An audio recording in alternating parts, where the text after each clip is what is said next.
اعوذ باللہ من الشیطان الرجیم بسم اللہ الرحمن الرحیم نحمدہ و نصلی علی رسولہ الکریم۔ حضرات محترم، یہ آج سورۃ بقرہ کی آیات 55 تا 59، اس میں بنی اسرائیل ہی سے خطاب ہے، تو ان کی اپنی تاریخ ان کے سامنے رکھی ہے۔ کیوں رکھی ہے؟ اس لیے کہ قوموں میں ایک بیماری پیدا ہوتی ہے، وہ بیماری ہوتی ہے اپنے آپ کو برتر سمجھنے کی بیماری، کہ ہم جیسا کوئی نہیں۔ اور جب کوئی قوم اپنے بارے میں یہ گمان کر لیتی ہے یا یقین کر لیتی ہے کہ ہم جیسا کوئی نہیں، تو اس کا نتیجہ کیا ہوتا ہے کہ وہ ہر قسم کی نصیحت پر غور کرنے کو تیار نہیں ہوتی۔ کہ وَإِذْ قُلْتُمْ يَا مُوسَىٰ لَن نُؤْمِنَ لَكَ حَتَّىٰ نَرَى اللَّهَ جَهْرَةً، یاد کرو اس وقت کو جب تم نے کہا، کیا مطلب کہ تمہارے آبا و اجداد نے کہا، جن کے تم وارث ہو اور جن پہ تم فخر کرتے ہو، انہوں نے کیا کہا؟ انہوں نے کہا اے موسیٰ، جب تک ہم اپنے رب کو اپنی آنکھوں سے نہ دیکھ لیں تو اس وقت تک ہم آپ کی بات ماننے والے نہیں ہیں۔ کتنا بڑا مطالبہ رکھ دیا کہ جی ہمیں اللہ کو دکھاؤ۔ حضرت موسیٰ علیہ السلام نے خود دیکھنا چاہا تو وہ خود نہ دیکھ سکے، اب یہ ان کے امتی ہیں، پیروکار ہیں، یہ مطالبہ کر رہے ہیں تو یہ کیسے دیکھ سکیں گے؟ حضرات، یہ بات آپ کے ذہن میں رہنی چاہیے کہ ہر دور کے لوگوں میں کچھ لوگ ایسے ہوتے ہیں جو چاہتے ہیں، جو دیدار الہی کے چکر میں پڑے رہتے ہیں۔ حالانکہ دیدار الہی یہ مطلوب ہی نہیں ہے، یہ اسلام کی تعلیم میں شامل ہی نہیں ہے۔ کیوں؟ اس لیے کہ اللہ لامحدود ہے اور انسان محدود ہے۔ محدود میں لامحدود نہیں سما سکتا۔ تو دیدار الہی کی خواہش تو ہو سکتی ہے کہ میں اللہ کو دیکھوں، لیکن اس کا امکان نہیں ہے اس دنیا میں، خاص طور پہ کیونکہ یہاں کی جو صلاحیتیں ہیں انسان کی وہ محدود ہیں۔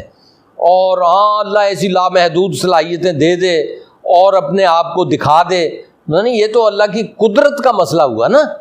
تو لیکن یہاں پہ زندگی گزارنے کے لیے اور یہاں کی رہنمائی کے لیے دیدار الہی کی ضرورت نہیں، بلکہ صفات الہی اور اختیارات الہی اور تعلق باللہ اور اطاعت الہی، ان چیزوں کی ضرورت ہے کہ اللہ کی آپ اطاعت کریں اور اللہ کی صفات کو پہچانیں، اللہ کے اختیارات کو جانیں اور اللہ کی قدرتوں کو پہچانیں، اور پھر اللہ کے ساتھ اس طرح سے اپنا بندے کی حیثیت سے اللہ کے ساتھ تعلق قائم کریں۔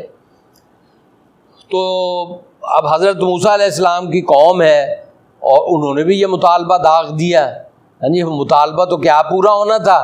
تو حضرت موسیٰ علیہ السلام غش کھا کے گر گئے تھے، تو ان پر بھی ایک اسی طرح سے کڑکنے نے آ پکڑا اور گویا موت طاری ہو گئی، موت کی شکل طاری ہو گئی، اور پھر اللہ نے انہیں زندگی عطا فرمائی۔ یہ اگلی بات لکھی ہوئی ہے، فرمایا فَأَخَذَتْكُمُ الصَّاعِقَةُ، ایک صاعقہ، بجلی کی کڑک نے آپ کو آ پکڑا، دبوچا، وَأَنْتُمْ تَنظُرُونَ، تمہاری نظروں کے سامنے، ثُمَّ بَعَثْنَاكُمْ مِنْ بَعْدِ مَوْتِكُمْ لَعَلَّكُمْ تَشْكُرُونَ، پھر ہم نے تمہیں اٹھا کھڑا کیا تمہاری موت کے بعد، لَعَلَّكُمْ تَشْكُرُونَ، کہ اب تم شکر گزار بن کے رہو گے۔ وَظَلَّلْنَا عَلَيْكُمُ الْغَمَامَ وَأَنزَلْنَا عَلَيْكُمُ الْمَنَّ وَالسَّلْوَىٰ كُلُوا مِن طَيِّبَاتِ مَا رَزَقْنَاكُمْ وَمَا ظَلَمُونَا وَلَٰكِن كَانُوا أَنفُسَهُمْ يَظْلِمُونَ۔ وَظَلَّلْنَا عَلَيْكُمُ الْغَمَامَ، اور تم پر بادل کا سایہ کیا، وَأَنزَلْنَا عَلَيْكُمُ الْمَنَّ وَالسَّلْوَىٰ، اور من اور سلوہ تم پر نازل کیا۔ کُلُوا مِن طَيِّبَاتِ مَا رَزَقْنَاكُمْ، کھاؤ دل پسند، خوش دلی کے ساتھ، مزے لے لے کر جو ہم نے تمہیں رزق عطا فرمایا ہے۔ یہ اللہ تعالیٰ کی ہدایت ہے، اس میں بھی پھر شکر کا مقام بھی ہے اور اطاعت کا مقام بھی ہے۔ اب بنی اسرائیل جب وہاں سے مصر سے نکلے ہیں، دریا عبور کر کے صحرائے سینا میں پہنچے ہیں، تو صحرا تھا یہ، یہاں پہ دھوپ بھی تھی اور سایہ بھی اس تعداد میں موجود نہیں تھا، پانی بھی نہیں تھا۔ آگے اس کا ذکر بھی آئے گا کہ اللہ تعالیٰ نے آپ کے لیے پانی کا انتظام کیا، سایہ بادل اوپر بھیج دیے، اس کی وجہ سے سایہ ہو گیا، اور پھر کھانے پینے کو وافر مقدار میں موجود نہیں تھا۔ صحرا میں کیا ہونا تھا، وہاں پہ اللہ تعالیٰ نے شبنم کی صورت میں نازل ہوتی تھی وہ شبنم کی طرح کے دانے، اور پرندے آ جاتے تھے صحرا میں جیسے ہوتے ہیں، تو یہ پرندے جناب پکڑ پکڑ کے کھاتے تھے، اور اس کو دانے کے ساتھ بڑا مزیدار قسم کا اللہ تعالیٰ نے رزق مہیا کر دیا ان کو وافر مقدار میں، لیکن یکسانیت تھی اس میں، یہ کمی ہے، یکسانیت تھی۔ تو یکسانیت سے انسان اکتا آ جاتا ہے، اور پھر چاہتا ہے کہ جی کوئی چٹخارا ہو، نمک مرچ ہو، کوئی لہسن پیاز ہو، کوئی دال مسور اور مونگ ہو، اور چٹخارے والی چیزیں جو ہے نا اس کی طرف متوجہ ہو جاتا ہے۔ صحرا کی زندگی میں بڑی سادہ زندگی ہوتی ہے، اور اس میں چٹخارے نہیں ہوتے، بلکہ وہاں مشقت ہوتی ہے، اور مشقت انسان کے لیے انسان کی اور قسم کی صلاحیتوں کو ابھارتی ہے اور پیدا کرتی ہے، اور چٹخارے جو ہیں وہ انسان کو کسی اور طرح کا بنا دیتے، وہ تان آسان بنا دیتے ہیں، سہولت پسند بنا دیتے ہیں، لیکن جو مشقت ہے وہ انسان کو قوی بناتی ہے، مضبوط بناتی ہے۔ جیسے اقبال نے کہا کہ فطرت کے مقاصد کی کرتا ہے نگہبانی، یا بندہ صحرائی یا مرد کوہستانی۔ بندہ صحرائی اور مرد کوہستانی، تو صحرا میں پلنے والا وہ بھی مشقت پیشہ ہوتا ہے، اس کے اندر بھی سختیاں جھیلنے کی صلاحیت، وہ اس کے انوائرمنٹ، حالات، ماحول، اس کے اندر سختیاں جھیلنے کی صلاحیت پیدا کر دیتا ہے، اسے قوی بنا دیتا ہے۔ اور کوہستانی پہاڑی علاقوں کے لوگ، وہاں پہ بھی ٹھنڈ میں، سردی میں، اور مشقتیں کرنا پڑتی ہیں، تو وہاں پہ بھی انسان کے اندر مشقتیں پیدا کرنے کی صلاحیت پیدا ہو جاتی ہے۔ لیکن جہاں چٹخارے ہوں، کڑھائی گوشت چل رہا ہے اور بٹیرے چل رہے ہیں اور مختلف قسم کے چٹخارے دار کھانے چل رہے ہیں، وہاں پہ سہولیات ہوتی ہیں اور سہولت پسندی۔ پھر اقبال نے ان سہولت پسندوں کے لیے کہا کہ لہو مجھ کو رلاتی ہے جوانوں کی تن آسانی، لہو مجھ کو رلاتی ہے جوانوں کی تن آسانی، صوفے ان کے ہیں افرنگی اور قالین ایرانی، صوفے ان کے ہیں فرنگی اور قالین ایرانی۔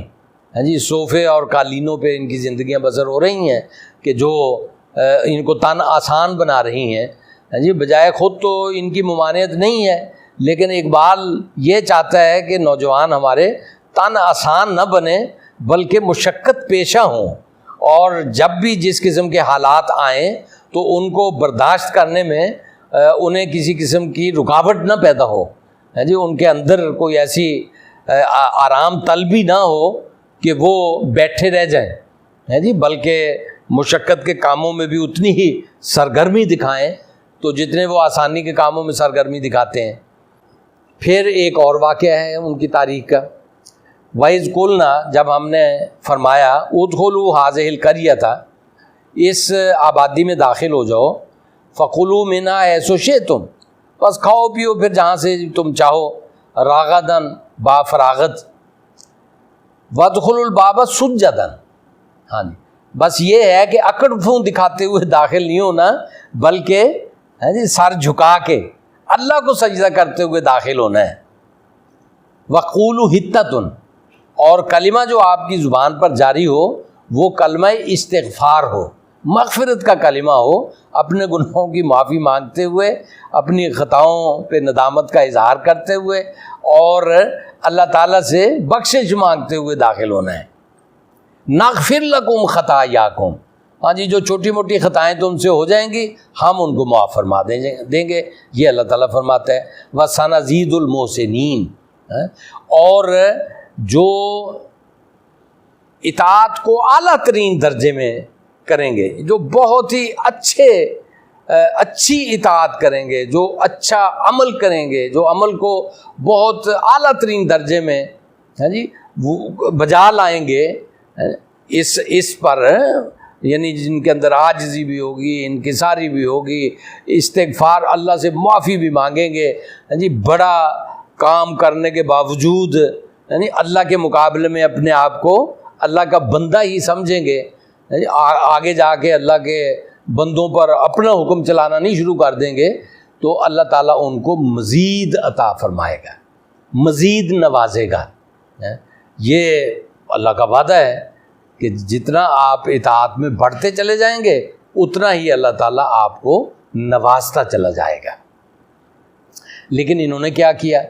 ہاں جی غلطیوں پہ غلطیاں، یہ قوموں سے ہوتی ہیں، ہم بھی بعض اوقات، فرد بھی بعض اوقات انسان بھی کر لیتے ہیں، اور قوم تو واقعتاً نہ اپنی غلطیوں سے سیکھتی ہے، نہ تاریخ سے سبق لیتی ہے، اور اس کی اپر کلاس، قوم سے مراد ہے اس کی اپر کلاس جو قوم کو چلا رہی ہے، ہاں جی جو قوم کی رہنمائی کے منصب پر فائز ہے، جو اقتدار پر فائز ہے، نہ اپنی غلطیوں سے سیکھتے ہیں، نہ تاریخ سے سیکھتے ہیں، اور غلطیوں پہ غلطیاں دہراتے چلے جاتے ہیں۔